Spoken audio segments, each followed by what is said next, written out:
saludar, como ya le había adelantado, a Nancy Flores, corresponsal de la revista Contralínea, periodista independiente y amiga de la casa aquí en Sin Censura, porque hay varios temas que han publicado en la revista Contralínea que me gustaría conversar con ella. Nancy, te saludo con mucho gusto. Hola Vicente, buenas tardes, muchas gracias por la invitación. Oye, Nancy, a ver, después de la consulta popular ustedes publican que la Corte Penal Internacional cuenta con suficiente evidencia para investigar y juzgar al expresidente Felipe Calderón por crímenes de lesa humanidad. Esto sigue siendo relevante porque en tiempos en que la gente quiere justicia, quiere juicio a los expresidentes, que no se nos olvide esto que está ahí pendiente en la Corte Internacional, ¿no? Sí, Vicente, hay que recordar que en 2011, hace ya casi 9 años, se metió la primera comunicación sobre los crímenes de guerra y crímenes de lesa humanidad que se le pueden atribuir al expresidente Felipe Calderón Hinojosa por ser él quien desató una crisis humanitaria del tal tamaño que no podemos salir de ella. Es decir, esta primera comunicación es una denuncia formal que presentan ciudadanos, más de 20,000 firmas habían respaldado esta solicitud y básicamente se trata de decirle a la Corte Penal Internacional que en México no se tienen las herramientas para juzgar a personajes que han tenido una participación política tan relevante como es un presidente. Y justamente con el tema de la consulta, lo que nos queda claro es que el sistema mexicano ha estado hecho a la medida para que los criminales de todo tipo, es decir, desde aquellos que saquean las arcas nacionales y que cometen con ello delitos de carácter de corrupción,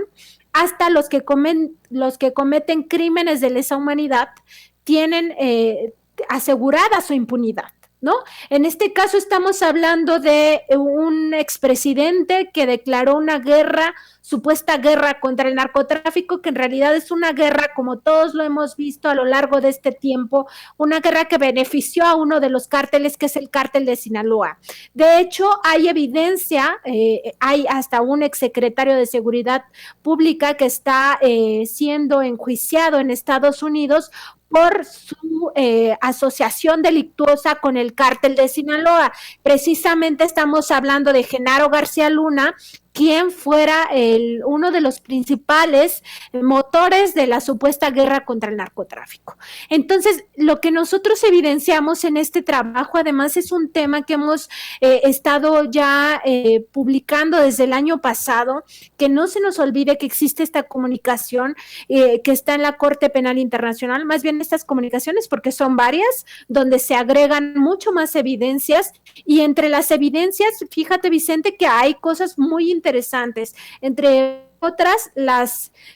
digamos, propias investigaciones que ha llevado a cabo la Comisión Nacional de los Derechos Humanos, donde se comprueba que agentes del Estado mexicano son responsables de crímenes de guerra y crímenes de lesa humanidad. ¿De qué estamos hablando? Bueno, de ejecuciones extrajudiciales, del uso de caravanas de la muerte, evidentemente llevadas a cabo por estos agentes del Estado mexicano,